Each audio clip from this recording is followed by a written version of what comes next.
ስልካችሁ ኪቦርድ ለማጫወት እነኚህን ሶስቱንም ሴቲንግ ማስተካከል አለባችሁ። የግድ እነኚህን ሶስቱንም ሴቲንግ ማስተካከል ግዴታ ነው። ሶስተኛ በጣም ጠቃሚ ስለሆነ ቪዲዮን እስከ መጨረሻ ተከታተሉ።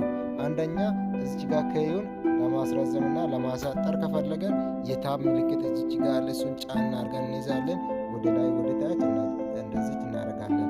ደግሞ ከዩ በብዛት እንዲመጣና ትንሽ እንዲመጣ ከፈለገን ሴቲንግ ምልክት እነካለን። እዚህ ጋር ኪቦርድ የሚላለ እሱን ነክተን ካውንት ኦፍ ኬ የሚላለ እሱን ነካለን። ሰባት ላይ ከፈለገን 18 ምናምን እስከ 20 ኦክታቭ ምናምን አለ 17 ላይ እናደርጋለን። እንደዚህ ያመጣል ማለት ነው። ሙሉ 40 ያመጣል ማለት ነው።